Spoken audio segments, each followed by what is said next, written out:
Quand on parle de jeux en vue de dessus où on peut incarner un héros qu'on dirige à base de milliards de clics de souris, on a tout de suite quelques images qui nous viennent en tête. Le succès phénoménal d'un League of Legends ou d'un Dota 2, de véritables phénomènes culturels et piliers de l'e-sport en général, tout comme des titres ayant tenté infructueusement de s'imposer. Alors je suis pas fan de ce genre de jeu, j'ai pas la patience, j'aime varier les jeux auxquels je joue et la marche qu'il faut grimper pour commencer à bien assimiler les mécaniques de ce genre de jeu, le MOBA, est si haute que je perds souvent patience, c'est comme ça. J'ai une certaine admiration pour les fous furieux qui maîtrisent ces jeux sur le bout des doigts, et quand je regarde en arrière dans l'histoire du genre, qui a commencé avec un mode de Warcraft 3 que j'ai moi-même saigné, c'est qu'il y en a eu du progrès, malgré la quasi-mort du genre dont il est issu, le RTS. Et si oui, Warcraft 3 permettait de recruter dans son armée des héros, fonction qui sera la base de tout le MOBA, il est loin d'être le premier à avoir eu cette idée d'intégrer dans un jeu de stratégie des persos évoluant comme dans un RPG. Il l'a juste bien mieux fait que les autres. Si j'ai déjà parlé d'une de mes séries de cœurs hybridant RTS et RPG dans une précédente vidéo, à savoir Spellforce, j'ai un attachement encore plus fort pour un autre de ses ancêtres, né dans les terres d'Australie, une trilogie nommée Warlords Battlecry. Sous-série d'une majestueuse saga de wargames sur ordinateur de la décennie 90, Warlords,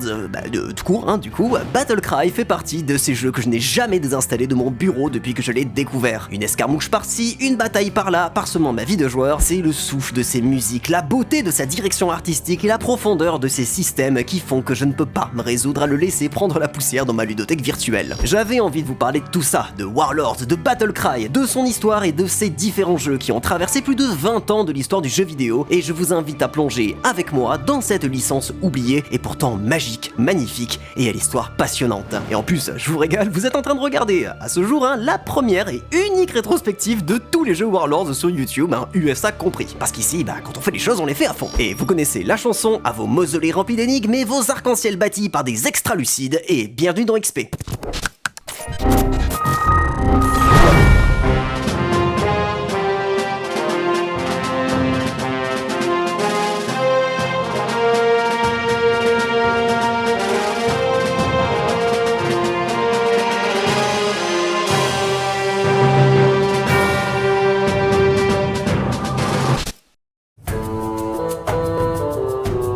Sydney, 1989. Dans les locaux d'un fameux éditeur australien, le Strategy Studies Group, le co-dirigeant Ian Trout travaille avec sa petite équipe sur des jeux de stratégie sur ordinateur exigeants, mettant en scène de grandes batailles historiques. La Seconde Guerre mondiale, la guerre de sécession, la Seconde Guerre mondiale, la conquête de l'Amérique et la Seconde Guerre mondiale.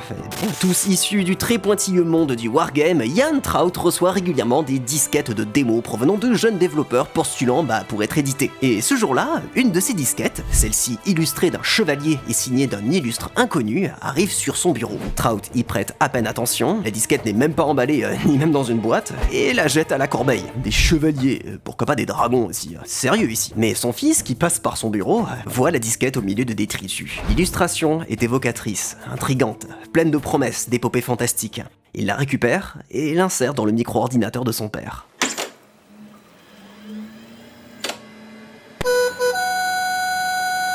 Plusieurs heures plus tard, Ian Trout passe voir à quoi joue son fils depuis autant de temps. Il regarde l'écran, attentivement. Et le lendemain, le téléphone de Steve Faulkner se met à sonner. Dans l'industrie du jeu vidéo, il y a les anciens, il y a les nouveaux, certains qui ont pris le train en marche et d'autres qui étaient là depuis le début. Et c'est le cas d'un sympathique bonhomme australien du nom de Steve Faulkner. Dites-vous que le premier jeu qu'il a découvert, c'est littéralement une borne de Pong sur laquelle il s'est buté toute son enfance dans la pizzeria de son quartier. Ce joueur d'échecs obsessionnel et passionné d'heroic fantasy s'est mordu pour le jeu vidéo dès son apparition dans le pays des scorpions géants et des kangourous. Et vivre littéralement dans le Mordor, ça pousse logiquement ce type de gugus à enchaîner les sessions de Donjons et Dragons. Ce vieux Steve commence d'ailleurs, à cause d'un pari avec un pote, à coder sur les ordinateurs de son école les règles de D&D, et ce avec 1 kilooctet de mémoire. Un passe-temps comme un autre, perso c'était jeu.fr. Faulkner se mord forcément pour le RPG sur ordinateur, Lords of Midnight en tête, qui devient son jeu préféré, et se met à apprendre le code en autodidacte sur son tout frais ZX Spectrum, alors qu'il n'a que 15 ans. De tous ses prototypes, c'est son premier jeu d'aventure textuel nommé Quest of the Holy Grail qu'il arrive à boucler, et va vendre ses cartouches lui-même et à prix libre dans des événements. Faulkner, c'est un type assez motivé, qui enchaîne les jeux roulés sous les selles logiciel et perfectionnent leur programmation, leur design, leur graphisme, leur musique, leur distribution. Ça va, on t'emmerde pas trop? Il devient un touche-à-tout qui se spécialise dans la création de jeux de stratégie, ce qui lui permet d'avoir un peu d'argent de poche en parallèle de ses études. C'est quand il découvre avec son groupe de JDR le jeu de plateau Dragons of Glory, une espèce de risque de fantasy où il est question de capturer les cités des adversaires, que Faulkner devient obsédé par ce jeu. Frustré de devoir attendre que ses potes soient dispo pour jouer, il décide,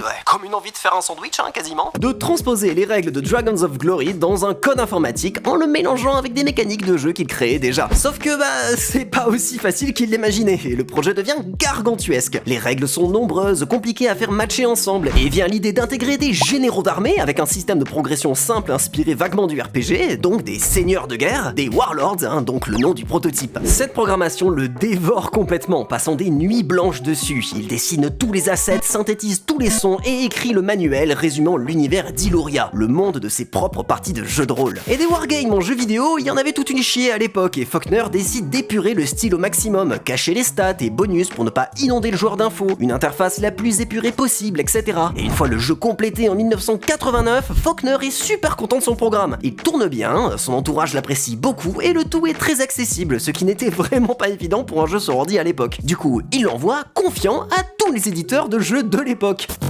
C'est un fiasco. Oh shit. Des refus dans tous les sens, des coups de téléphone dans le vide et des lettres sans réponse. Faut dire, habiter en Australie, c'était vraiment pas un avantage entre la distance et le décalage horaire. En plus qu'à part aux USA, les éditeurs de jeux vidéo, à l'époque, ça court pas les rues. Par dépit, Faulkner contacte finalement une dernière option, un éditeur australien de wargame informatique basé à Sydney, nommé SSG pour Strategy Studies Group, une belle bande de gros ingénieurs. Le contact est d'abord un peu froid. Tout ce qui est dragon, elfes et nains, ça passionne pas SSG qui est plus sur des wargames historiques et la démo de Warlords finit à la poubelle. Grâce au fils du patron de SSG qui a retrouvé la disquette et surkiffé le jeu, l'éditeur recontacte Faulkner et décide finalement de publier Warlords après quelques ajustements au niveau l'IA des adversaires, ce en quoi l'éditeur était reconnu être très doué. À mesure que SSG améliore le jeu, l'éditeur se persuade qu'il s'agit en fait d'un excellent jeu plein de potentiel et Faulkner, confiant, quitte son travail, dépose la marque Warlords, d'ailleurs qu'il possède encore aujourd'hui, et intègre pleinement l'équipe de SSG, espérant qu'une suite voit le jour chez eux. Il en profite d'ailleurs pour fonder sa propre société à l'intérieur de SSG, Infinite Interactive. Après la signature d'un contrat de distribution à l'international avec Fille quand il est encore temps SSG, Warlords sort en 1990 sur MS-DOS et Amiga. Warlords est austère. Ah putain mes oreilles. Warlords est donc un wargame transposé en jeu vidéo, puisque le titre nous propose de déplacer nos armées et capturer nos places fortes dans un système de tour par tour où 8 joueurs peuvent se passer le clavier et la souris pour grignoter du terrain sur la map. Alors niveau univers, disons que le jeu est assez timide, Les orques de Kor, Jaden Kor. Ah bah allez, c'est les collègues. Et une fois le dévolu jeté sur une faction et le nombre d'adversaires choisi, c'est dans un silence assourdissant que nous sommes envoyés guerroyer. Et donc pour l'univers, va falloir un peu se remettre dans le contexte de l'époque et ouvrir la boîte dématérialisée de notre jeu dématérialisé pour ouvrir notre petit manuel dématérialisé. Et nous voici propulsés dans le royaume prospère d'Illuria, où de sanguinaires seigneurs de guerre, les Warlords, vous avez capté, qui viennent des 8 empires, ont rompu la trêve alors que l'archimage qui l'avait imposé vient tout juste de mourir. Donc bagarre Bagarre jusqu'à ce que l'un des bellicistes ne devienne le Supreme Warlord, le seigneur de guérissime. Tout ce qu'il vous reste à choisir, c'est l'empire de votre guerre-chef, l'ordre chevaleresque religieux des Syrianes, en blanc avec leurs armures médiévales, et les puissants montagnards géants des tempêtes, en jaune avec leurs armures médiévales, les ambitieux nains gris en orange avec leurs armures médiévales, les sanguinaires orques de Kor, du coup en rouge avec leurs armures médiévales, les arrogants elfes de l'Elphalie en vert avec leurs armures médiévales, les navigateurs cruels Célentines en bleu foncé, vous avez compris, les sauvages et innombrables seigneurs des chevaux en bleu clair, voilà, et les légions démoniaques du seigneur Bane en noir. Bon, avec la merde. Je rigole, mais les descriptions dans le manuel sont vraiment charmantes. C'est du beau verbe anglais et on sent qu'il y a 2 sacrés rôlistes qui ont gribouillé les descriptions avec passion à SSG. Écoutez donc.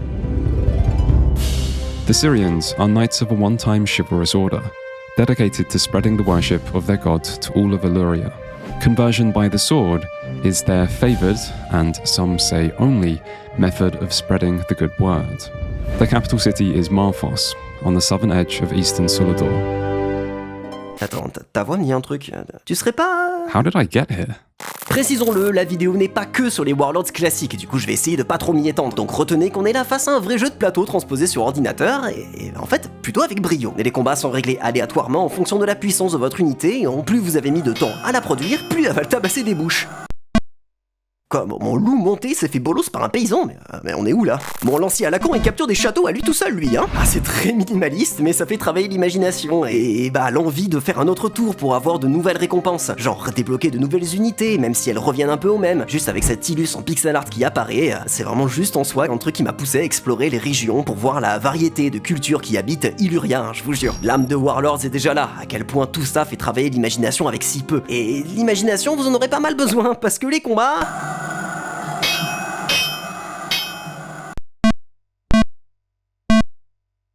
Ils sont ce qu'ils sont. Le jeu est pas bien complexe, hein. Chaque unité a un nombre de déplacements et chaque type de terrain en consomme un certain nombre. Bien sûr un seul pour la route, 2 pour la plaine et 3 ou plus pour les chemins escarpés ou autres forêts obscures. Oui, ça c'est une forêt. Hein. Chut. Et tout ce que vous voyez là, c'est ce que j'ai appelé la chevauchée septentrionale. Une vaste plaine marécageuse puis montagneuse que mes innombrables troupes orques ont dû braver pour se frotter aux forteresses indomptables du seigneur Bane. Je vous l'ai dit, hein, l'imagination ça fait tout sur ce jeu. La grosse différence qui a démarqué Warlords et les autres wargames, c'est ce système de héros où on peut ramasser du loot. Par exemple là j'ai chopé une Fire Sword. C'est rudimentaire mais ça fait le taf. On évolue avec le loot collecté et on se sent comme un vrai seigneur de guerre. Le jeu reste assez opaque, hein. J'ai découvert qu'on pouvait améliorer les cités au 17ème tour, mais c'est une échappée étonnamment efficace, surtout pour un jeu PC de 1990, hein. Pas vraiment l'année avec laquelle je suis le plus à l'aise en rétro gaming. Si vous avez l'âme d'un rôliste, l'imagination qui remplit chaque moment de votre vie, allez faire un tour sur Warlords ou ses suites dont je vais parler. C'est une vraie expérience, plutôt inoubliable. Si jusqu'ici les jeux de SSG étaient réservés à un public de passionnés exigeants, Warlords est un succès phénoménal à l'échelle de cette petite boîte, et ce malgré les nombreuses copies pirates qui circulent partout en Europe.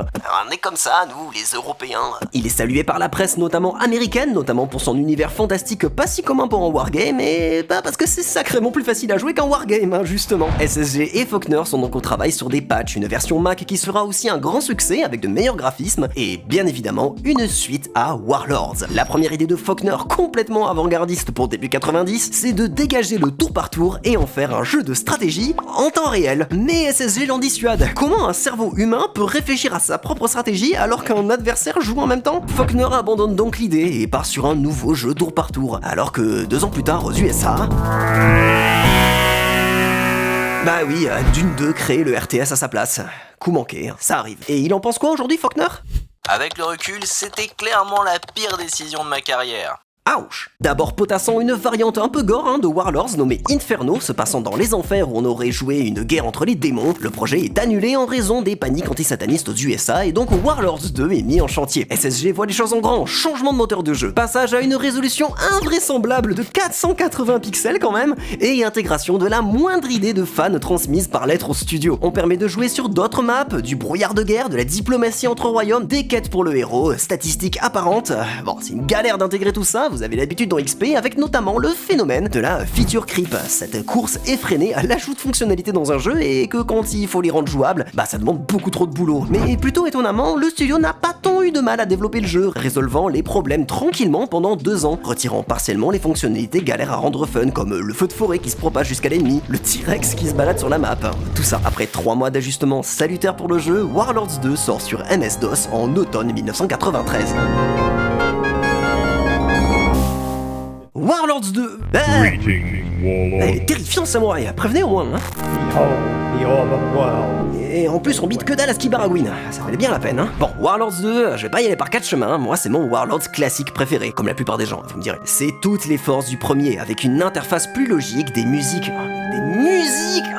et un pan RPG développé juste ce qu'il faut. Bonjour les points d'XP qui font évoluer les héros, les quêtes, oui, à récupérer dans les temples pour avoir accès à du beau loot en échange, des troupes qui viennent nous proposer leur aide, c'est toute la simplicité du premier, avec un héros vraiment classe et des illustrations, mais qu'est-ce que c'est cool! Côté trame, vu que la voix off de Monsieur Ronin là...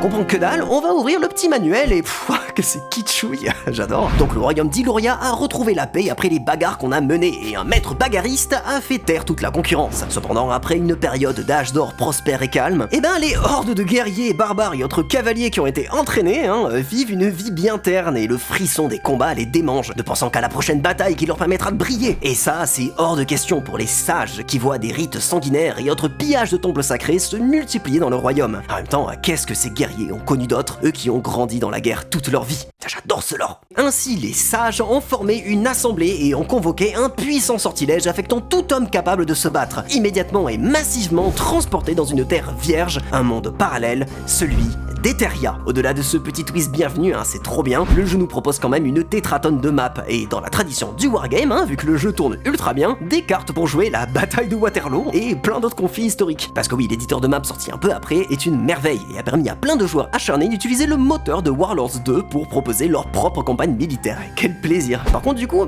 aucune idée de quelle map est la map canon, du coup. On va prendre ça là au pif. Entre les illustrations de campagne magnifiques, le temple, je vais casser mon crâne, c'est tellement splendide, je peux en bouffer 12 fois par jour, le nombre d'unités décuplées avec des troupes qui volent pour tracer à travers la mer et les reliefs comme les Pégases, fait vraiment le thé et le café cette unité, comme aussi les plagiats de Dune, pourquoi pas. C'est l'addiction du One More Turn qui vient très vite alors que nos hordes d'armées partent à la conquête de cette terre vierge, terrasser nos adversaires. Warlords 2, très franchement, c'est ma plus belle découverte rôliste wargamer de cette année, une petite pépite des jeux PC des années 90 que je ne peux que vous recommander.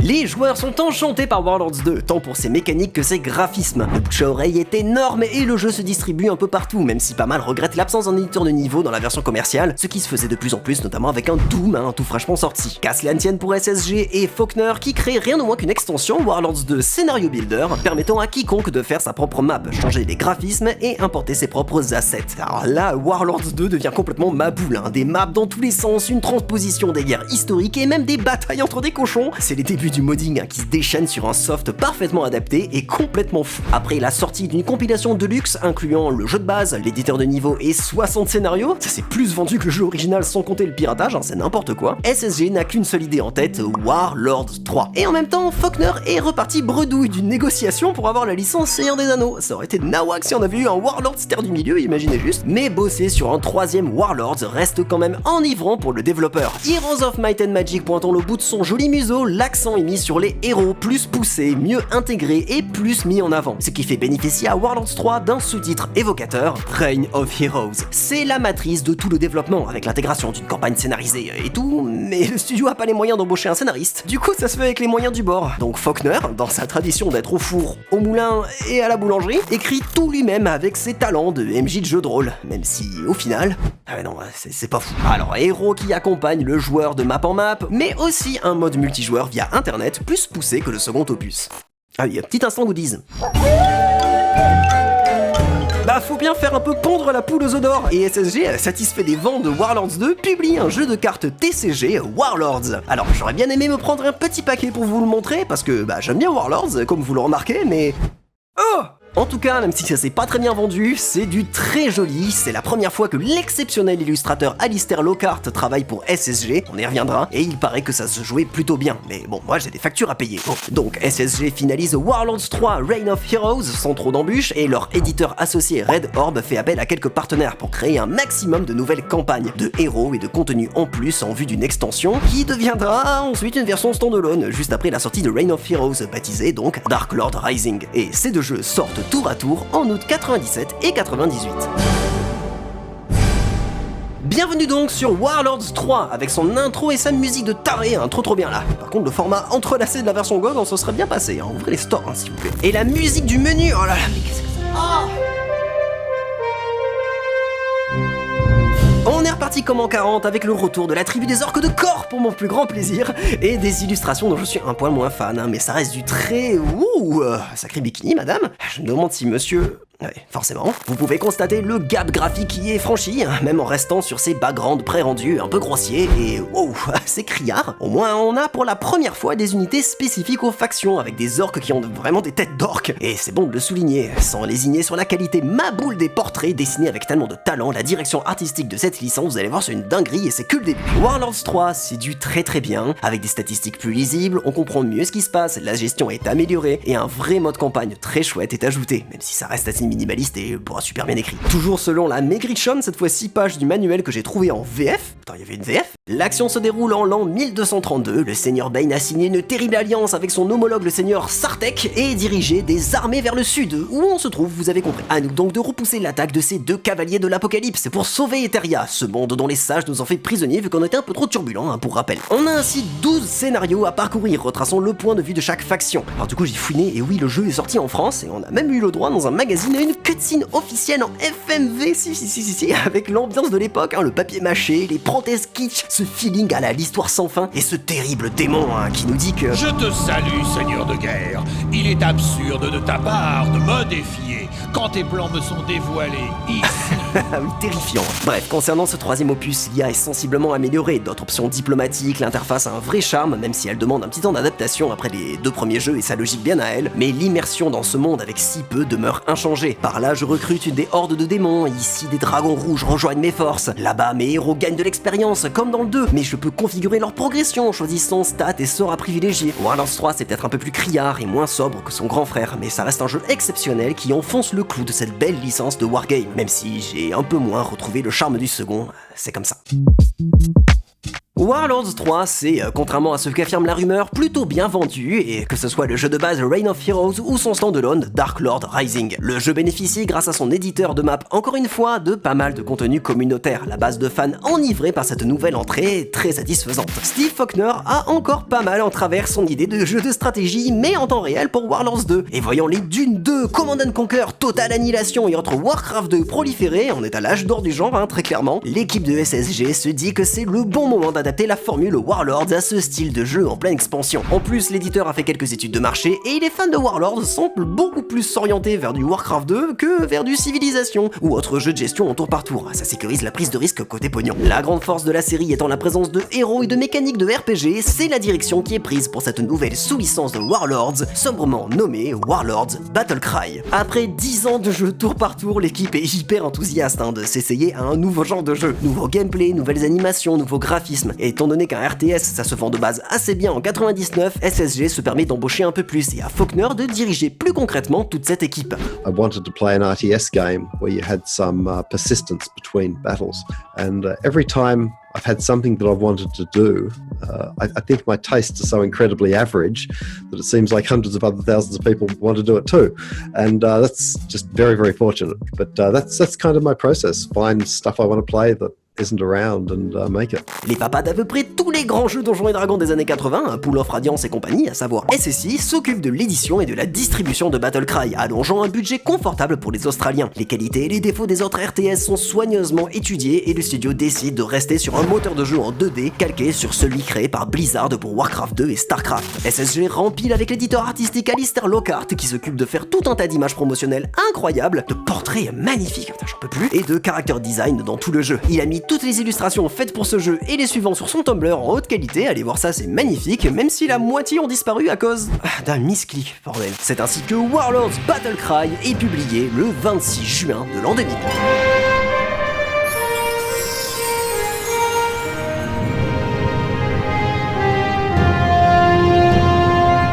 Alors j'espère que vous aimez la 3D low poly parce que vous allez en avoir et avec du rab ici. Bienvenue sur Warlords Battlecry et son menu des plus kitsch avec, attention, des boutons spatialisés en stéréo. À gauche, à droite. Prenez-en de la graine, les sound designers avec votre ambisonique. Nous voilà plongés dans la campagne principale baptisée Tears of Dawn avec une cinématique d'intro à aller chercher dans les paramètres, pourquoi pas, qui nous montre un puissant mage accompagné de son apprenti elfe qui, sur une musique épique, se font prendre en embuscade par des assassins. Après avoir paré les flèches les plus molles du monde avec ses fucking mains, le magicien meurt, bouffé par un dragon qui sera pour sûr le boss final. Et à nous d'aider cet enfant à accomplir une espèce de prophétie et à indiquer cette menace. Mais d'abord, création du héros avec un homme humain, c'est tout.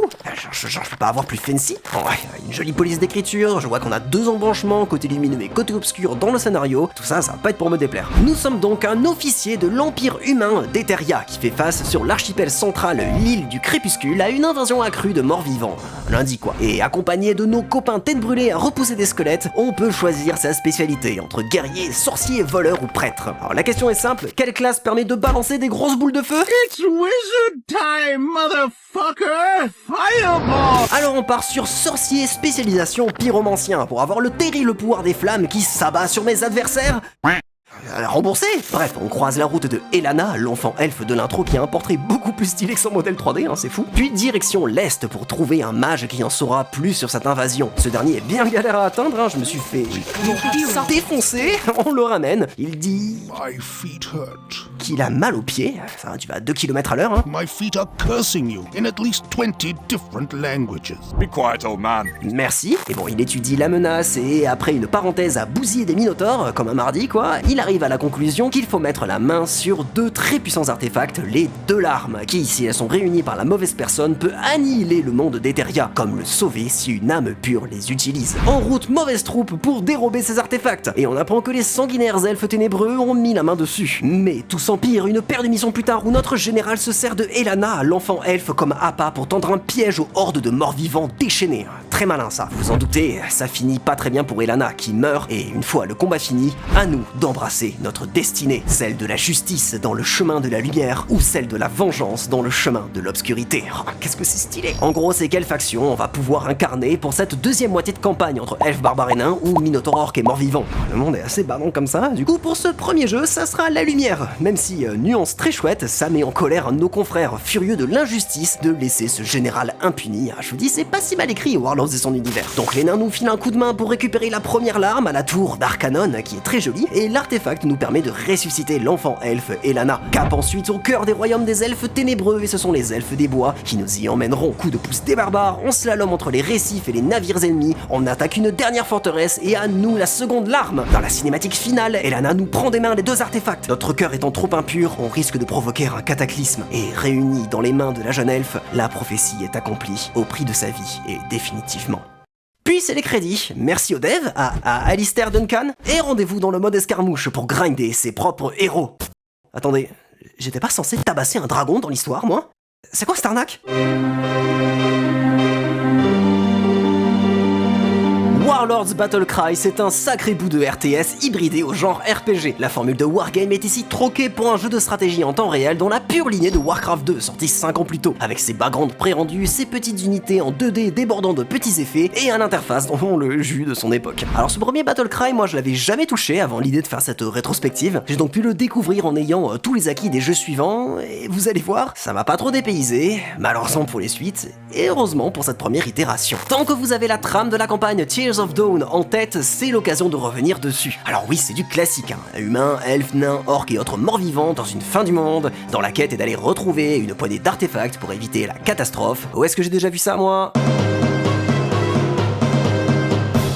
Je m'en doutais. Mais pour une campagne de RTS, qu'on se le dise, c'est franchement pas si grave. Et ça pourra vous étonner, c'est pourquoi je vous encourage à lui donner sa chance, c'est finalement très agréable à suivre. Tout ce qui est med fan old school, c'est ma cam, tu me fous un dragon, un paladin et des anneaux magiques, moi tu m'as à tous les coups. Mais il y a ce ton de grim fantasy pulp pesant qui colore l'histoire, et ces compagnons vraiment pas fréquentables qui nous suivent. Genre le chevalier là, si on voit pas chier tout le monde à chaque mission, il meurt, faut croire. Cowardly elf. Ou le dilemme cornélien entre la voie lumineuse ou obscure, il est simple et génial d'ailleurs. Aucune décision ne semble être la bonne. Tu vas laisser le commandant ayant tué un enfant elfe s'en tirer ou t'allier avec les sanguinaires orques et morts-vivants? Pas facile, Il y a ce parfum de compagnie noire de Glenn Cook qui traîne dans l'air avec ses persos nuancés qui peuvent se détester cordialement et se montrer haïssables, mais sans faire l'impasse sur de petites réflexions marrantes. Oh, be quiet, you sniveling little wretch. C'est plus finement écrit que ça le laisse suggérer. Même niveau level design, c'est une campagne de RTS, vous le savez, si vous en avez fait plus de 2 dans votre vie, c'est très vite horriblement répétitif. Là, on jongle entre des maps avec des ressources classiques, les plaines d'Eteria à traverser comme un hack and slash, de l'infiltration, des labyrinthes, des batailles navales, et ajouter ce qui globalement n'est pas à louper dans ce genre de campagne, un sentiment de voyage excellent. Ça donne un air de Seigneur des Anneaux façon Tolkien à l'histoire, avec ces quelques personnages toujours en train d'escorter cette jeune elfe dans ce rythme lent et mélancolique. Ajouter cette obligation de garder ses héros en vie sous peine de perdre la mission, alors d'un côté, ça fait qu'on laisse tout ce petit monde dans un coin de la map et qu'on se sert jamais d'eau pour pas qu'il crève, mais ça fait aussi qu'à la manière d'une Ellie dans le premier Last of Us, on s'inquiète pour cette Elana, et les twists scénaristiques sont d'autant plus déchirants. Une sacrée réussite si vous voulez mon avis. Alors, le truc qui est le plus incroyable et sans doute la plus grande qualité de toute cette fichue licence Battlecry, la beauté de ses artworks. Tant pour les portraits, pas assez nombreux, on en veut plus, que pour les illustrations d'amélioration et certains écrans, images de victoires, de défaites en intraveineuse tous les jours, on a le droit à de fascinants tableaux tout droit sortis de je ne sais quel supplément de Donjons et Dragons, avec ce souffle à la Elric, digérant et magnifiant tout cet héritage rôliste des années 80 et 90, de la pure sword and sorcery, une évasion dans les terres d'Eteria qui ne peut que charmer les yeux et l'imagination de tout passionné de dragons, chevaliers et autres dés à 20 faces, je vous le jure. Ah, et parsemé dans la campagne, il y a les cinématiques. Ilana, get behind me. Faut pas juger, faut pas se dire que Warcraft 3 sort 2 ans plus tard. 2 ans, bordel. Mais faut se mettre dans l'ambiance. Une cinématique, c'est rare. Et c'est à voir comme une récompense dans le scénario à la FF7, mais avec cette tronche-là. Bon, tout ça est soutenu par une soundtrack aux instruments minimalistes, mais j'en parlerai plutôt sur les opus suivants, qui transforment l'essai et fait bénéficier à Battlecry d'un souffle que j'ai rarement revu ailleurs. Et pour le reste du domaine audio...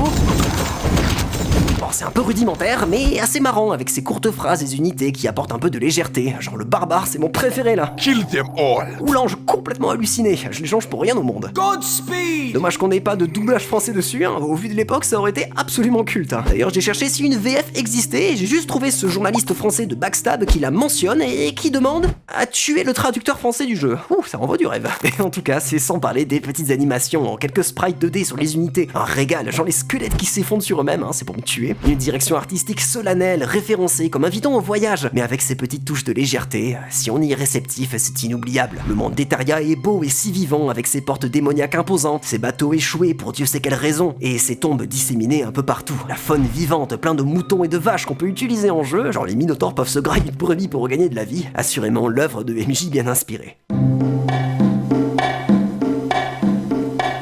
Concernant la prise en main de ce RTS, on n'est pas sur du StarCraft 2, je vous préviens. C'est mou. Alors, mais alors mou. Donc déjà, Dylan,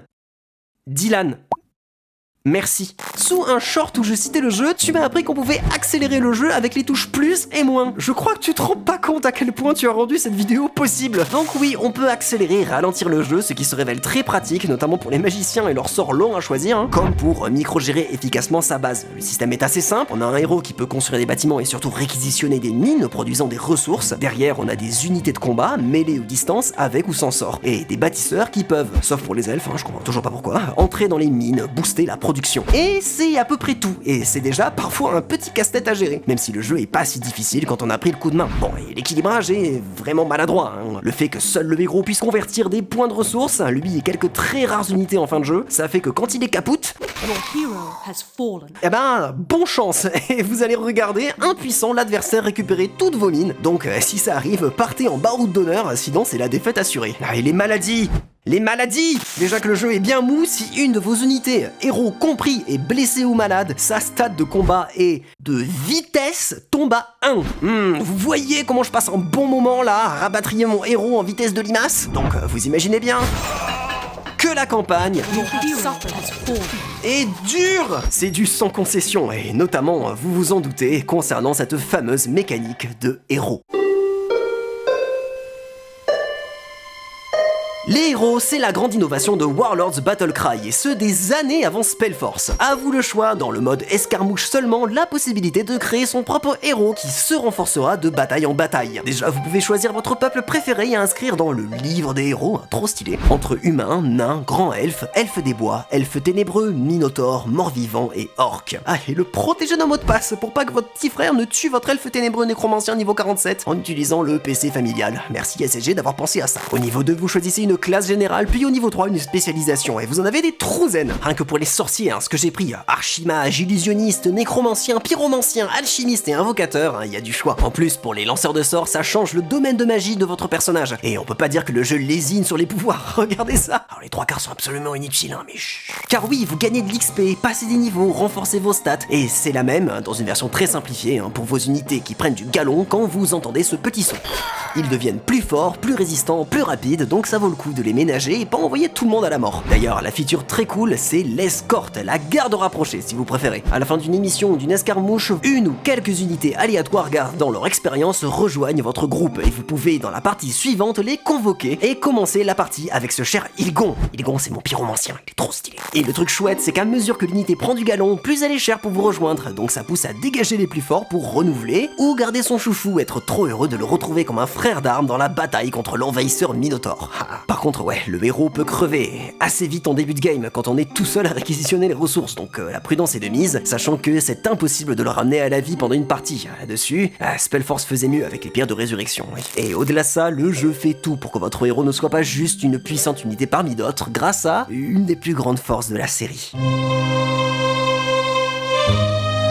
C'est que les maps sont bien garnies. Déjà, il y a une poignée de coffres contenant de l'équipement. Équipement qui peut être équipé, un youtubeur je vous dis, sur votre héros avec une poignée d'emplacements. Ça bouge un peu les stats, rien d'extravagant, surtout qu'à l'apparence elle change pas. C'est déjà ça de choisir son stuff, mais le vrai souffle de RPG, au-delà de la progression du personnage d'escarmouche en escarmouche, ce sont ces trucs-là. Sanctuaires, mausolées et pyramides, ces petites bâtisses, si on interagit avec via le héros, fait apparaître une charmante fenêtre dans laquelle une entité nous demande un service contre une récompense. Des quêtes annexes quoi, oui. Aller tuer 20 cucus pour avoir un fantôme à nos côtés, détruire 2 bâtiments pour avoir 3 fées qui volent, mais aussi carrément nous poser des énigmes. Ils sont carrément rôlistes à ce point. Behind this door lies a magnificent treasure, but the door asks you a riddle. A dragon tooth in a mortal hand.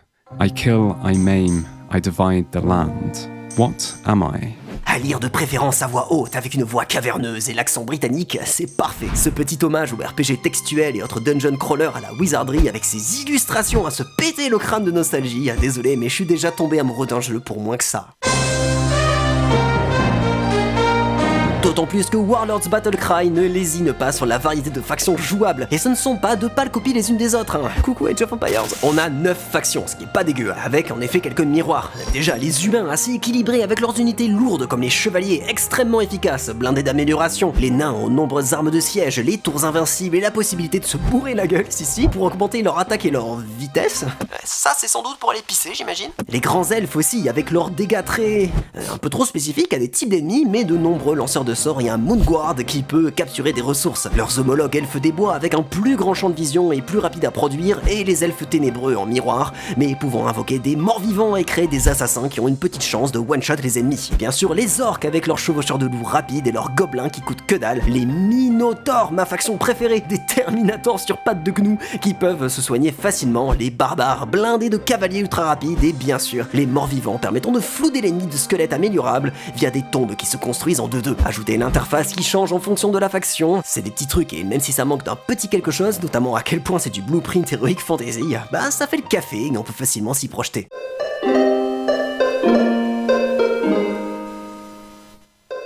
Si je donne l'impression que Warlords Battlecry est un jeu incroyable, c'est pas pour mettre ces vilains défauts sous le tapis. Déjà... La déco, ça pète, hein. Waouh. On va pas tirer sur l'ambulance, hein. C'est quand même sacrément laid. Les maps ressemblent à pas grand chose. Encore une fois, Warcraft 3 pointe bientôt son minois. C'est délavé, la 3D est rudimentaire et ça fait longtemps que les RTS ont une meilleure tronche. Même si le passage à la full 3D du genre a pas enfanté que de miracles. Et la résolution du jeu aide pas, faute de patch ou de mode modernisant le tout. Disons que l'ambiance unique du jeu rattrape tout ça, le pouvoir de l'imagination, tout ça. Mais il y a des trucs dont on se serait bien passé, hein. Genre la gueule du cycle jour-nuit. Jour. Voilà, nuit. Et puis tous les problèmes d'équilibrage dont j'ai parlé, la campagne hyper punitive, j'avoue, j'ai cheaté à des moments, c'est bon, j'accepte, insultez-moi, et les soucis de lisibilité. Aujourd'hui, c'est pas facile de remettre la main dessus, genre la possibilité de construire un bâtiment sur tel ou tel terrain, c'est en fonction de la transparence du truc qu'on place. Donc là, c'est oui, mais là, c'est non. Et oui, c'est subtil. Ajouter les ennemis qui rebâtissent des bases aux 4 coins de la map et qui abandonnent jamais tant qu'une unité est encore debout, quand on doit les traquer jusqu'au bout du monde, la difficulté de simplement trouver comment se soigner, des trucs si tu lis pas le manuel ou que si t'as pas un commentaire de Dylan, big up à toi, hein, tu ne sauras jamais que ça existe. Et le pire, les unités qui se déplacent sur un ennemi au lieu de l'attaquer. Bordel, mais vous êtes des archers, reculez. Warlords Battlecry n'est pas un jeu parfait, assez en retard pour son époque, mais dans le même temps transpirant l'amour tant pour l'heroic fantasy pulp que pour le genre du RPG. Et toujours cette ambiance grisante, travaillée, ces musiques léchées, ce ton si familier et unique en même temps, Warlords Battlecry est assurément un grand jeu de l'histoire du RTS comme celui du RPG. Warlords Battle Cry est un petit succès qui intrigue pas mal. Comparé à quelques concurrents qui se sont cassés les dents sur la fantasy, le système de héros est assez rafraîchissant pour que ce premier Battle Cry tire son épingle du jeu. SSG lance la production d'un second opus très rapidement, d'autant plus que le jeu intègre un éditeur de map plutôt bien fichu qui met en ébullition les modeurs partout dans le monde. Alors attention, ça devient un peu le bordel, hein, côté éditeur et studio, vu que SSG, avec qui Infinite Interactive bosse encore sur Battle Cry 2, passe des mains de SSI à Broderbund Software, de Broderbund Software à Mindscape, puis de Mindscape à Mattel Interactive, puis de Mattel Interactive à... Ubisoft, oui, c'est donc ce bon vieux Ubi qui met la main sur les Warlords et décide d'éditer ce second Battle Cry avec pas mal de confiance vu le succès du premier, mais tant qu'il sort dans un délai qui soit pas trop long. C'est donc le premier Warlords Battle Cry distribué par un Français grâce à notre Ubisoft national, et ça tombe bien vu que j'ai ce jeu depuis pas mal d'années. J'ai chopé quand j'avais 15 ans au Océan de Dolus d'Oléron, quelle dinguerie, j'ai chiné les meilleurs jeux PC de mon adolescence là-bas. Et j'ai toujours eu ce manuel que j'ai retourné dans tous les sens, et ce coupon pour gagner, jusqu'à 500 francs de jeux Ubisoft. Et il suffit juste de répondre à une enquête consommateur, c'est génial. Acheter à combien? 2 €, sacrée affaire. Comment je trouve les sons? Excellent. Les voix? Excellent. Les musiques? Incroyable. Donc oui, je possède un micro-ordinateur et un agenda électronique, pas de magnétoscope malheureusement, mais j'en prévois un, à moi la modernité. Mon processeur, merde, y a pas mon 14600K, on part sur autre, j'imagine. Mais oui, il fait bien plus de 1 GHz et j'ai plus de 256 MO de mémoire, quel privilège. Alors, les magazines de jeux vidéo que je lis, juste pour être sûr, il y en a combien qui ont mis la clé sous la porte? Ah oui, quand même, putain, quel drame. Bon voilà, le coupon rentre dans aucune enveloppe, mais ça part. À moi, Rayman 2 là, trop hâte. Hein? Fin du concours le 30 juin 2002. Merde. Alors le développement de Warlords Battle Cry 2 dure moins de 2 ans et l'équipe en profite pour donner un gros coup de polish graphique à l'ensemble du moteur, des maps et des différents assets. La communication se met vite en route à partir du moment où Battle Cry 2 entre en bêta avec des fonds d'écran, des machins à télécharger et autres joyeuseries. L'illustrateur de génie Alistair Lockhart propose un paquet d'artwork pour la boîte du jeu dont cette dinguerie là, c'est du caviar mais qui a été refusé par le service marketing vu que le héros était pas assez mis en avant. Du coup on opte pour celle-ci qui est aussi du plus bel effet. Vu que le moteur est strictement le même, le studio a littéralement 2 fois plus de temps pour peaufiner les détails, et Warlords Battle Cry 2 est donc publié le 12 mars 2002.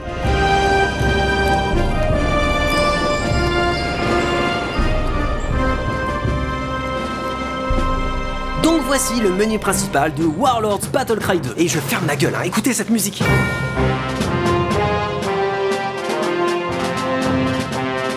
Ah, c'est trop bien. Et la question à 500 francs? Oui, les boutons du menu sont encore en stéréo. C'est donc une suite fidèle. Et cette fois, on va pouvoir créer son héros, au genre imposé, de la faction qu'on désire. Ça promet du lourd, parce qu'en plus des factions qu'on connaît déjà, humains, nains, morts-vivants, barbares, minotaures, orques, grands elfes des bois avec une idus incroyable, et elfes ténébreux, on profite de 3 nouvelles factions. Les nains ténébreux, les démons, et les... extra-lucides, c'est genre les fées. En plus ça s'appelle Fae en anglais. C'est quoi cette trad? Mais la promesse est dingue, un héros de la faction de notre choix dans une aventure aux 4 coins d'Eteria. Sachant le scénario incroyable du premier opus, c'est qu'on peut importer le héros qu'on joue en échauffouré. C'est les escarmouches, mais dans cette VF trop bizarre. Je prends donc mon guerrier nain ténébreux Ulrich que j'ai créé il y a quelques semaines, et j'ai si hâte d'une nouvelle histoire à embranchement où je pourrais... Qu'est-ce que c'est que ça? Pas de campagne scénarisée pour ce Warlords Battle Cry 2, seulement un mode conquête militaire où on démarre dans la cité de la faction de notre héros. Mais pourquoi? C'est trop con. Et la dimension RPG, l'aventure dans Eteria, les personnages marquants.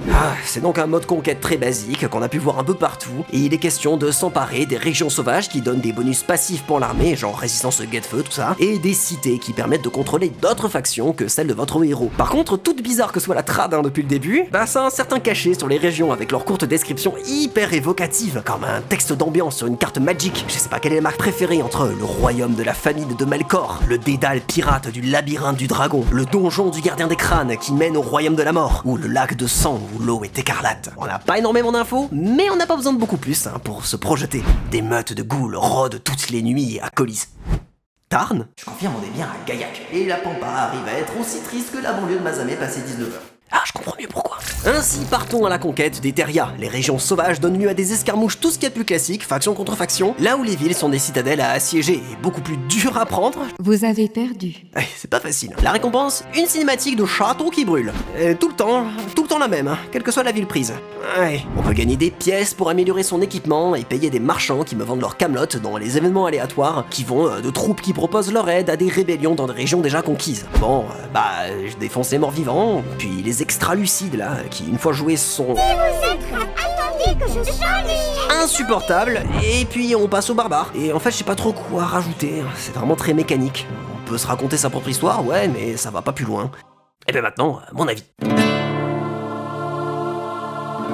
Warlords Battlecry 2, c'est l'opus avec lequel j'ai découvert la licence Warlords à l'époque. Une boîte du plus bel effet, si suggestive avec son illus, et des centaines d'heures passées à mener des batailles épiques à travers Eteria. Mais je dois vous l'avouer, cette rétrospective m'a fait voir de manière beaucoup plus critique ce second opus que je portais au nu auparavant. À commencer, à cause du plus évident, la pauvreté de sa campagne principale par rapport au premier Battlecry. Fini la scénarisation, fini les personnages nuancés, la trame ambivalente et sombre bercée d'influences littéraires d'Heroic Fantasy Pulp. On revient à la formule de la série classique des Warlords, à savoir, il y a de grosses régions, il y a des grosses armées, du coup il y a des grosses embrouilles. Je vois ce que SSG veut faire avec ces événements aléatoires, ces marchands, ces rencontres et ces rébellions régulières pour créer des aventures émergentes et uniques à chaque joueur, se racontant comme une campagne de wargame à sa propre conquête avec des rebondissements, mais en fait c'est pas si engageant que ça, les événements sont trop rares, tout est assez délié, et les mécaniques de héros ont trop peu évolué par rapport au premier jeu pour faire en sorte que la mayonnaise prenne. Alors 3 factions en plus c'est cool, avec une petite description en prime, avec mon dévolu jeté sur les nains ténébreux, j'adore le concept, qui sont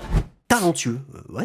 Mais d'un côté, sans la simplicité mécanique de Warlords et d'un autre sans la scénarisation du premier Battlecry, le mode campagne a l'air d'avoir été fait un peu par-dessus la jambe. Vraiment, rendez-vous manqué si vous voulez mon avis, c'est un prétexte pour faire une série d'escarmouches avec un minimum de récompenses mécaniques à force de conquérir la map. Ça fait un peu retour en arrière. Cependant, la vraie plus-value de ce second opus réside dans les nouvelles unités et surtout factions qu'on peut jouer. Au total, ça fait 12 factions, 12, et toutes très différentes encore une fois, il n'y a pas beaucoup de RTS qui peuvent se targuer de ça. Et c'est ce qui m'avait plu à l'époque, c'est le pot pourri de l'Heroic Fantasy, où on peut jouer absolument tous les clichés du genre. Déjà on a les talentueux, nains ténébreux, ils sont blindés d'armes de siège, peuvent réparer les bâtiments vite et se concentrent sur les golems, des unités lentes mais résistantes qui ont l'avantage de pas être si chères et très améliorables. En plus de la panoplie de base de la faction maléfique avec quelques spectres magiciens que... perso je trouve nul à chier. Bienvenue aussi aux démons, une excellente faction complètement pétée avec ses très puissantes unités volantes pas chères, dures à toucher et leurs quelques bâtiments centralisant facilement la production. Et enfin bien sûr les fées, les extra lucides qui sont fumés, en plus d'être... insupportable, c'est pas leurs petites fées et leurs farfadets tout gringalés censés flous de l'adversaire qui vont en faire une bonne faction. Je sais pas si je les joue mal, sans doute, mais je les ai trouvés complètement rincés. Et au-delà de ces nouveaux venus, les autres factions bénéficient de quelques rééquilibrages et nouvelles unités, à commencer par les titans, ces unités ultra fortes et quasi invincibles, excessivement chères qu'on peut produire en fin de game. Est-ce que c'est un plagiat de Age of Mythology ? Non. Bien essayé. Chaque faction en a une, en plus de quelques troupes de base et fonctionnalités souvent bienvenues. Les morts-vivants deviennent ainsi ma faction préférée avec leurs squelettes transformables en un arbre d'unités super fortes, dont la liche qui rigole vraiment pas, les humains qui se centrent encore plus sur les améliorations et de meilleurs cavaliers, les nains qui ont quelques unités lourdes efficaces en plus, les barbares toujours plus rapides pour inonder l'adversaire, les minotaures avec leurs lanceurs de sorts permettant d'automatiser les attaques des troupes avec de très bons modes berserker, les orques à crever de rire avec leurs titans nommés Gronak mange elfe et leurs balistes gobelins qui balancent des corps d'orques qui ont une chance de survivre à la chute et aller se fighter. Il y a aussi les grands elfes toujours compliqués à développer sans les ouvriers dans les mines, mais avec une grosse cavalerie. De même pour les elfes des bois avec des archers qui font de l'ASMR dans les oreilles. Le danger nous guette. Et les dryades trop... J'adore ça. Recommencer. J'ai pas fait de commentaires. Oh oui. Et enfin, les elfes ténébreux basés sur le poison, le sacrifice d'unités pour invoquer des démons et des unités qui peuvent être invisibles et surprendre l'ennemi. Ça va être très pratique en PVP tout ça. Ça fait pas énormément de nouveautés, mais assez pour donner un gros coup de polish au premier jeu. Et ce, même du côté de la direction artistique, déjà que la barre était haute. Alors disons-le, c'est portrait. Là, c'est du caviar pour les yeux. Tant les unités que les putains de héros. Ah non mais regardez-moi ça, c'est musique de fou.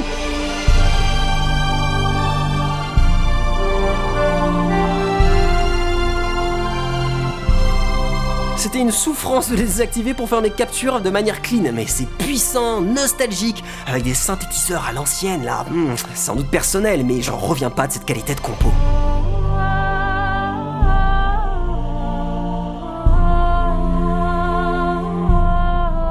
Ça me dit un truc ça.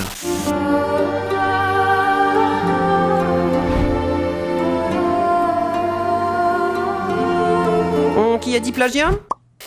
Toujours pas, monsieur l'arbitre. Côté graphisme, vous le voyez, depuis tout à l'heure, c'est pas la révolution. C'est même toujours assez moche, surtout en 2002, même si les couleurs sont un peu plus chouettes que la bouillasse du premier. Et on a des environnements qui sont un peu plus agréables à parcourir. Disons que même pour un RTS en 2D, avec des backgrounds pré-rendus du plus bel effet, regardez ce château là, ça sera pas du goût de tout le monde. Entre les illustrations dignes de cartes Magic de la grande époque, les musiques et l'ambiance si évocatrice, bon allez, moi je pouvais que tomber amoureux, mais je comprends que ça puisse rebuter un peu aujourd'hui. Par contre, le vrai plus de ce second opus, c'est sans doute dû à ce cher Ubisoft. Warlords Battle Cry 2 est le seul opus de la série à posséder une version française intégrale, voix des unités comprises. C'est Purger le monde des ténèbres. Absolument À votre plus grande lubie. un régal. Déjà pour les voix qu'on reconnaît de l'époque, genre les nains de Warcraft 3 sur les nains de Battle Cry 2, Armé et paré. Doucement mais sûrement, jeune homme. les légionnaires morts-vivants là qui ont la voix des orques nordiques dans Oblivion, Des trésors à proximité de Shedinhal. Je suis le gardien. Les fées Spriggan avec du pur Nullbuck, c'est une dinguerie. Être sûr, être sûr. Ouais, t'as plus le droit de parler.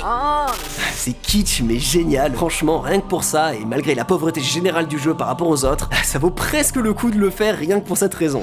Par contre, la version GOG possède pas de VF et elle est pas facile à trouver. Du coup, vous trouverez le patch FR en description pour les aficionados.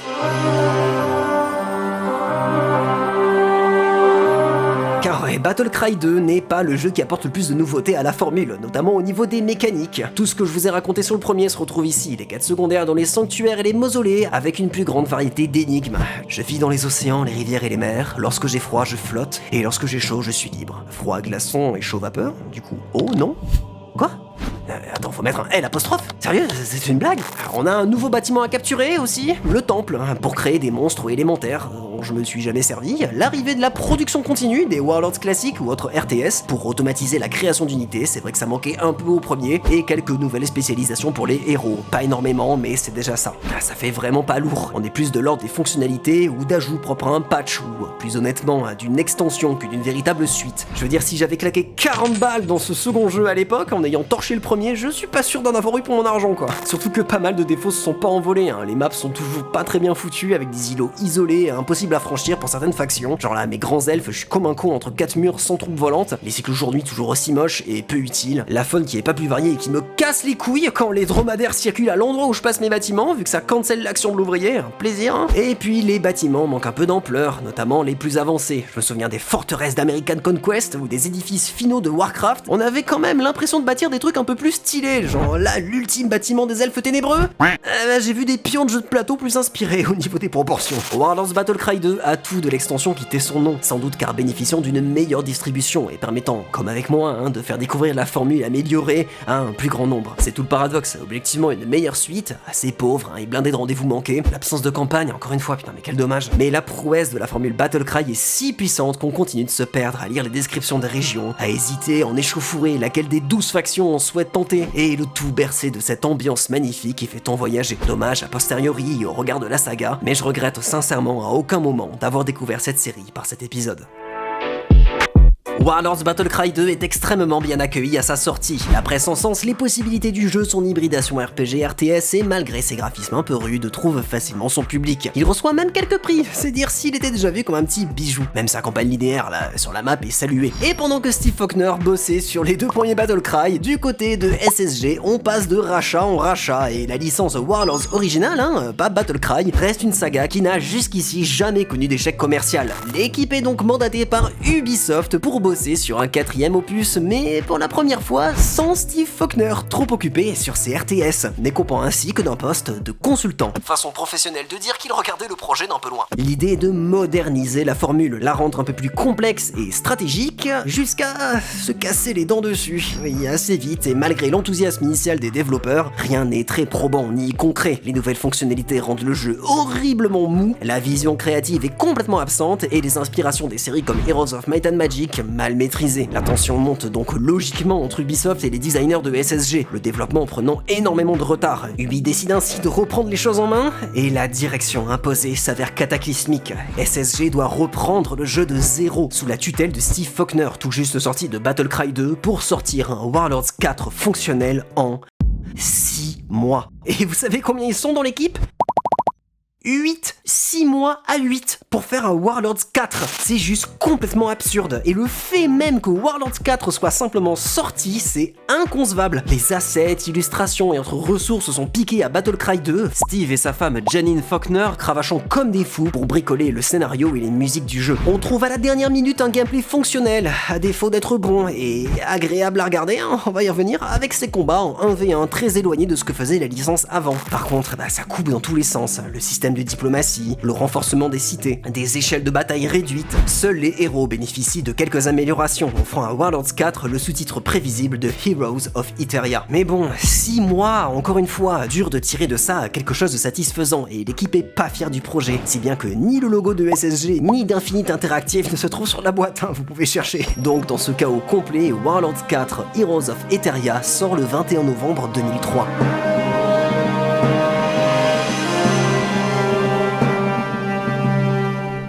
Aïe aïe aïe aïe aïe, ce Warlords 4 c'est, surtout par rapport aux autres, vraiment pas fameux. Oubliez pas, hein, on n'est pas sur les Battlecry en RTS là, c'est la formule Wargame tour par tour. Pourquoi pas hein, mais bon, vous allez voir la douille. Un bon point, les portraits de Battlecry pour créer un héros, dont d'ailleurs on peut plus choisir le genre, alors que c'était possible depuis genre le 2. Donc bon, mon combat seigneur sera un orc dans la pure tradition des corps, et on nous embarque à grands coups de cinématique, diaporama, dans une campagne scénarisée. On apprend que l'elfe ténébreux Aravain s'est mis à invoquer tout un tas de démons qu'il fait déferler sur Eteria dans un petit cataclysme. À nous donc d'enquêter sur la source de cette menace et remonter le fil d'Ariane en arpentant les différentes régions de cette jolie map, à commencer par combattre des orques, alors que je joue un orc, et puis...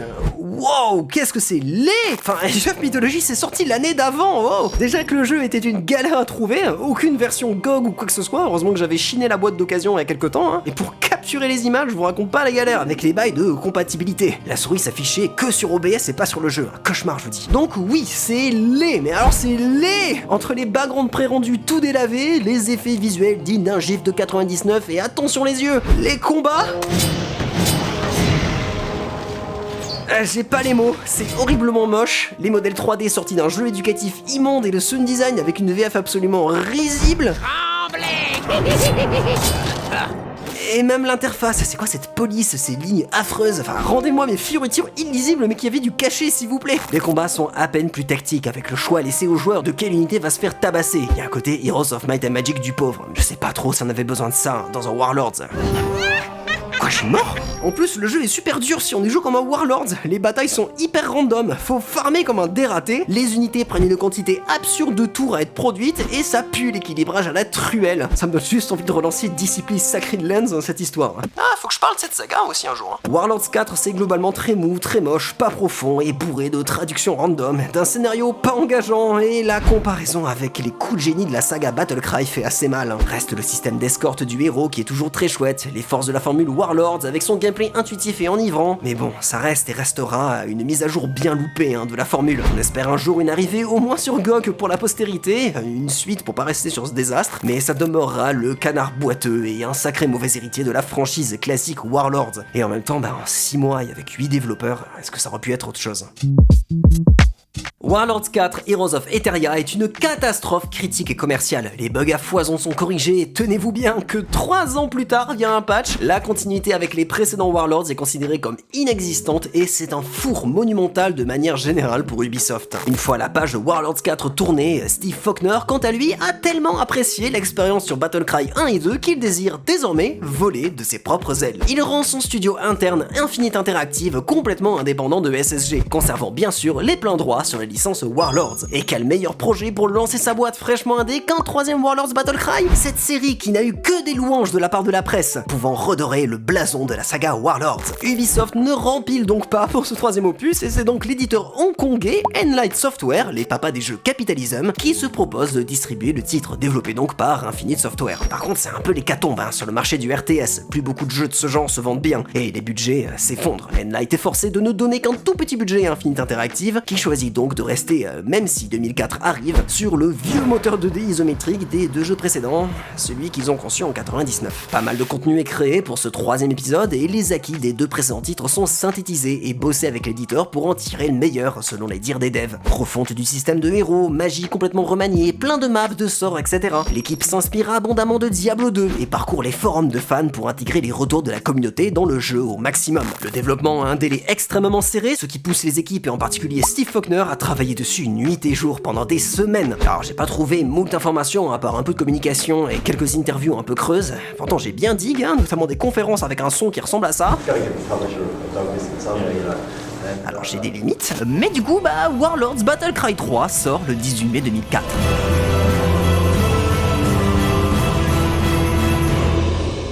Et on est de retour une 3e fois dans un menu, mais ici avec des boutons en mono dans les oreilles. Mauvaise impression déjà, cependant avec un magnifique effet sur les options. Je me satisfais pas de grand chose. Alors on a un jeu en VF seulement pour les textes, et pas tous, vu que j'ai installé le dernier patch en anglais, mais en tout cas fini le super doublage. Avant de se lancer dans la campagne, tradition oblige, on crée son héros, et pour la première fois, et enfin on a du choix dans tous les sens. Alors déjà le portrait, bien sûr, avec des tas d'options au style très différent, mais aussi des animations de personnages qui varient, et surtout enfin la voix. Femme violente.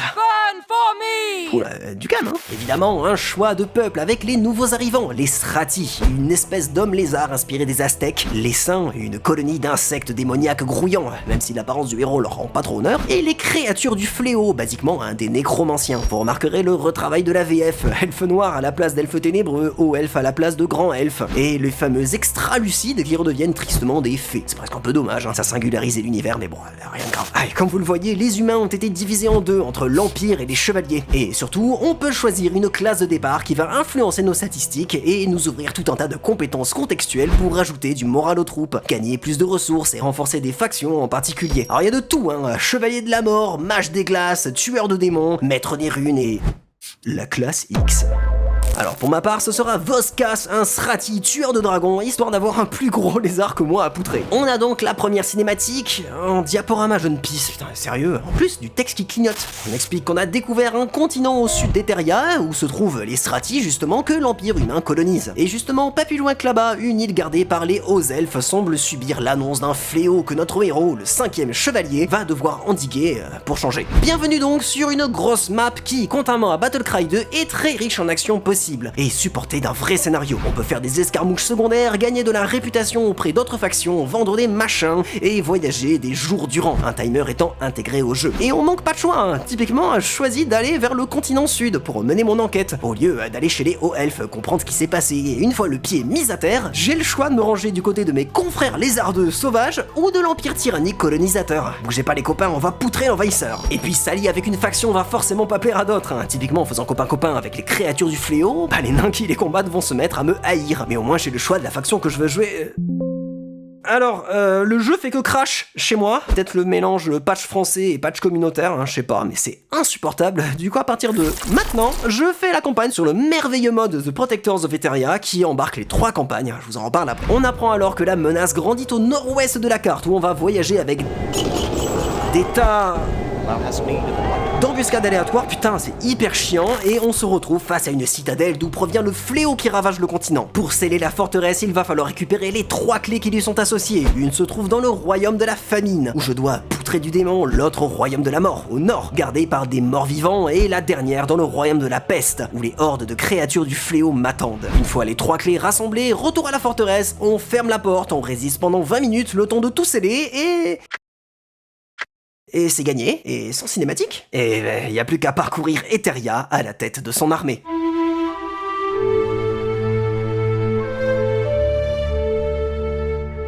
La dernière entrée officielle de la série Warlords Battle Cry s'inscrit complètement dans la continuité du second opus. Même moteur, même faction, même mécanique, et globalement 90% du jeu est conservé. Là encore, il y a un arrière-goût d'extension dissimulée qui traîne au 3e opus, mais on est assez loin de la fainéantise relative de Battle Cry 2. Déjà, même si des graphismes comme ça en 2004, c'est juste pas possible, c'est l'année de Dawn of War à un moment, on a quand même un reskin bienvenu avec pas mal de bâtiments, des décors qui changent un peu, avec une jungle un peu fouillie. Devinez où se trouve mon ouvrier dans cette image ? Il est là.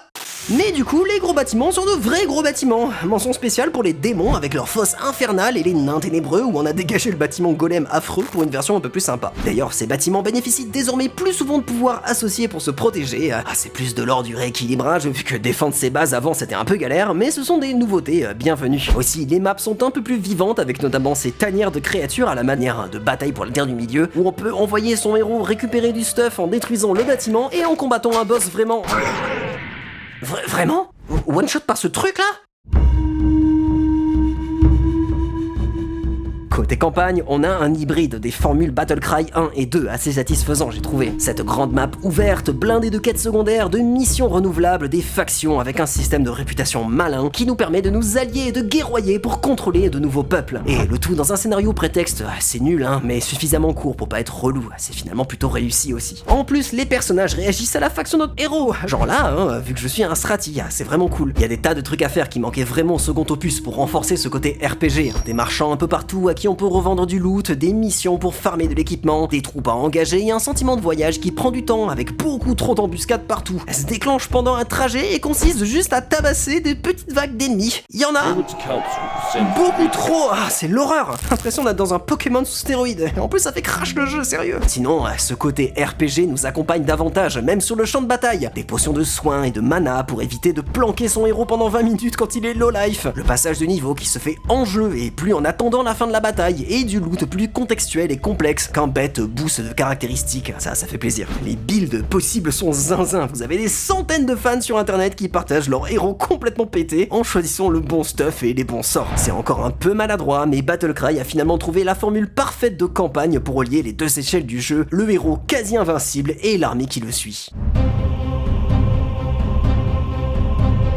Pour ce qui est des factions, de manière générale, c'est pas la grande folie. Et on reste sur les acquis de la série. On voit un peu plus d'unités de généraux, des troupes mastoc qui arrivent en late game, qui peuvent convertir les mines, ainsi qu'une poignée de nouvelles unités pour compenser les faiblesses de chaque peuple. Déjà parlons des 4 nouveaux, ce qui est déjà pas mal, hein. On a les Strati, sur lesquels j'ai pas mal jeté mon dévolu. Regardez leur trogne, m'en fallait pas beaucoup plus. La faction se base, un peu comme pour les elfes noirs, sur l'invisibilité, et même si les unités sont assez chères, elles sont plutôt polyvalentes. Entre les prêtres ultra forts et les dinosaures de vrais sacs à PV. Petit nouveau aussi, la faction de l'essaim, à savoir des fourmis. Avec leurs bâtiments immenses, ils se jouent comme les ergs de Starcraft. Faut pas chercher plus loin. Avec des bébêtes pour inonder l'ennemi, de quoi drainer plein de ressources d'un coup et un nombre abusé d'améliorations pour accélérer la production d'unités. C'est nawak. Les créatures du fléau aussi, pas facile à prendre en main. La bande de nécromanciens, tout est basé sur les maladies infligées aux ennemis. Ils sont assez polyvalents, mais quelle tannée pour les faire fonctionner. Et comme je vous l'ai dit, les humains se retrouvent divisés en deux. D'abord les chevaliers, une faction forcément basée sur des tas de cavaliers, et surtout l'XP que prennent les unités pour être plus puissantes. C'est rafraîchissant, très cohérent, il y a des épées volantes façon Kreia dans KOTOR 2 et ça marche plutôt bien. L'autre faction issue de ce split, c'est l'Empire qui récupère la majorité des bâtiments et des unités des humains d'avant, mais beaucoup plus axés sur l'infanterie avec leur petite nouveauté, les mercenaires, des unités issues aléatoirement d'autres factions qui peuvent rejoindre pour pas si cher le champ de bataille. Très fun à manier, même si c'est un peu dur à planifier. Et sinon, les factions traditionnelles bénéficient de quelques petits ajustements et nouveautés. Les nains avec leur nouveau gros garde, mais toujours aussi lent, je suis en vitesse normale là. Les morts-vivants avec leurs nouveaux cavaliers et pouvoirs, notamment pour les géniales liches, les barbares avec quelques petits rééquilibrages bienvenus, tout comme pour les minotaures et les nains ténébreux, les orques avec leurs gros reskins et davantage de meilleures unités à distance, les OF avec leurs sorcières de glace comme les tréants en plus pour les elfes des bois et la prêtresse des araignées complètement pétée pour les elfes noirs. Et les fées avec leurs bâtiments toujours aussi hideux et un titan en plus, comme avec les démons, toujours une des meilleures factions du jeu. Du bon et du moins bon, même si c'est pas la révolution. C'est à l'image de ce troisième Battlecry, un best-of des deux précédents jeux avec sa campagne scénarisée qui est propulsée à l'échelle de tout Eteria. De nouvelles factions chouettes, même si on reste dans une continuité un peu lassante au bout d'un moment, et un côté RPG renforcé qui aurait peut-être, lui, permis de faire entrer la formule dans une toute autre dimension, à la manière d'un Spellforce sorti à la même période. Clairement, dans le cadre de l'histoire de la saga, le jeu souffre d'un manque cruel d'innovation, même si, de fait, il est l'une des meilleures portes d'entrée dans la série. C'est l'opus le plus complet de la saga, et la version finale de cette proposition d'évasion entre deux échelles. Warlords Battle Cry 3 est assez mal accueilli dès sa sortie. Considéré comme beaucoup trop archaïque, l'opus a un mal fou à trouver son public. Entre Dawn of War et Bataille pour la Terre du Milieu et leur magnifique 3D pour l'époque, le moteur chevrotant de Battle Cry 3 ne fait clairement pas le poids et les ventes sont en chute libre. Faire un RTS qui peut s'imposer au grand public, ça n'est plus vraiment à la portée d'un si petit studio et le jeu a clairement manqué de moyens pour réaliser ses ambitions. Infinite Interactive est mis dans une position très délicate. Entre leur rattrapage de Warlords 4 qui est un échec total et ce nouveau fiasco commercial, l'avenir devient soudainement assez sombre. Le studio est alors en pleine régression et ses employés sont réduits à peine 4 fabricants de petits prototypes pour les consoles portables dans une grosse traversée du désert, tandis que le jeu de stratégie sur ordinateur meurt à petit feu. Et c'est à cette époque que Steve Faulkner se prend de passion pour le puzzle game, laissant de côté son amour pour les jeux de stratégie de fantasy et notamment sa découverte d'un jeu sur navigateur dont il tombe éperdument amoureux. Bejeweled. Jugez pas, hein, concrètement c'est un bon jeu. Et c'est pas pour rien que votre daronne joue à des jeux mobiles qui s'en inspirent directement. Oh. We were working on a game called Warlords Battle Cry 3. It was one of those games, it was a lot of work on a very short deadline, and I would have my dinner and go back into the office of an evening. I would sit down and just to kind of prepare myself for working for 2 or 3 hours in the evening, I would play a game of Bejeweled because I found it very relaxing. And then after doing that for a few weeks, I found that I was playing 2 games of Bejeweled and then 3 games of Bejeweled. And I think it got to midnight one night and I was still playing Bejeweled. And I thought, hang on, I need to write one of these. And so I kind of tucked that away in my mind for later. Infinite Interactive se penche donc sur une fusion entre l'univers, le scénario et la formule RPG de Warlords et un puzzle game à base de pierres précieuses à combiner. Le nom du projet ? Puzzle Quest Challenge of the Warlords. L'idée semble saugrenue, même pour les éditeurs qui refusent tous le projet pourtant déjà finalisé, à l'exception d'un petit éditeur japonais qui accepte d'en sortir quelques exemplaires, et que ce petit Puzzle Quest ne devienne un immense succès international, donnant naissance à une nouvelle licence fructueuse. C'est une autre histoire, mais Faulkner, couronné du succès de Puzzle Quest et plus récemment de son héritier en jeu-service Gems of War, possède toujours les droits de la licence Warlords et n'a pas abandonné l'idée, dans un coin de son esprit, de faire un Warlords 5, surpassant tous ses prédécesseurs.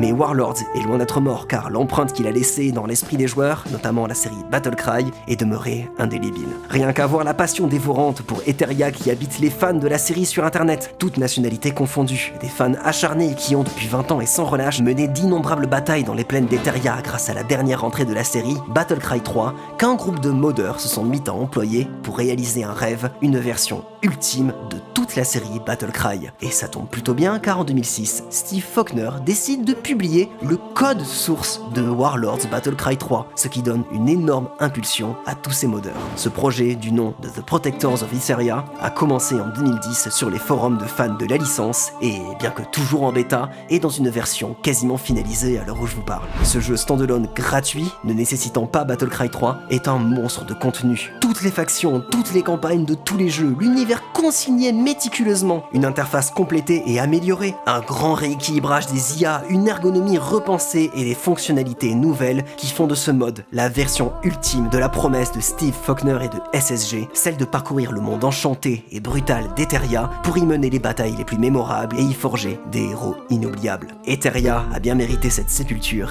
et, qui sait, espérons-le, renaîtra un jour de ses cendres.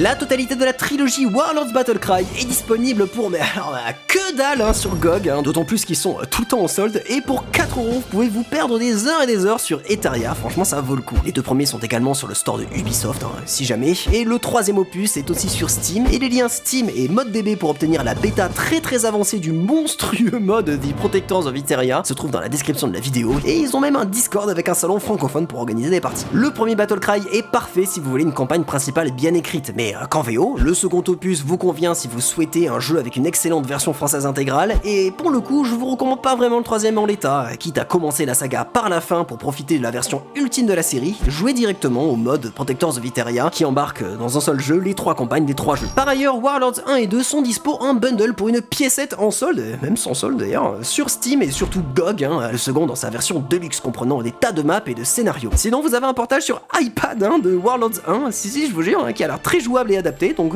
dites-moi en commentaire si ça le vaut. Warlords 3 est aussi sur Steam et GOG, compris avec son extension. Et pour ce pauvre Warlords 4, faudra passer par des sites dont je tairai le nom pour en profiter, c'est comme ça. Enfin, côté support, on peut pas passer à côté du fan site de référence warlorders.com, une mine d'or pour patcher les jeux de la licence depuis plus de 20 ans. Et si le lore vous intéresse, un gros big up à Azaris, l'administrateur du site warlorsbattlecry.free.fr, un Eldorado français compilant une belle quantité de ressources toujours relativement actifs et passionnants à parcourir. Encore merci et bravo. Ça fait une sacrée longue vidéo, et en même temps, de base, je voulais parler que de Battlecry, et je pouvais pas passer à côté des Warlords tellement la licence lui est liée et à quel point je les ai adorés. Un gros merci d'ailleurs au collègue anglophone Never Knows Best pour son petit caméo et m'avoir prêté sa voix. Si vous connaissez pas, il y a tout en description et posez 2 RTT pour tout mater. J'espère que cette escapade en Illyria et Etheria vous aura plu et que vous aurez appris 2-3 trucs. Du coup, vous vous en doutez, ce genre de rétrospective sur des sagas méconnues demande un sacré taf de recherche, d'écriture et de montage. C'est pourquoi, si vous souhaitez faire vivre l'émission, je vous propose de me soutenir sur Patreon. Le moindre soutien, ça me permet de continuer cette émission en toute indépendance de la popularité des licences que je traite et de continuer de suivre la seule ligne éditoriale de cette chaîne, faire les vidéos que j'aurais envie de voir. En souscrivant à mon Patreon, vous aurez le droit à des avant-premières plusieurs jours avant la sortie des vidéos, un suivi de leur avancement et des projets en cours, ainsi qu'un peu de contenu exclusif en plus de votre nom au générique. Sinon, vous pouvez toujours liker la vidéo, la partager sur vos réseaux sociaux et serveurs Discord, et si ce n'est pas encore fait, vous abonner et activer la cloche pour ne manquer aucune des prochaines sorties. D'ailleurs, si jamais vous êtes passé à côté, j'ai créé un nouveau format où je parle de manière plus légère de très mauvais RPG. N'hésitez pas à aller y jeter un petit coup d'œil. Sur ce, on se retrouve très vite pour de nouvelles grandes aventures dans le monde du RPG, et à très bientôt.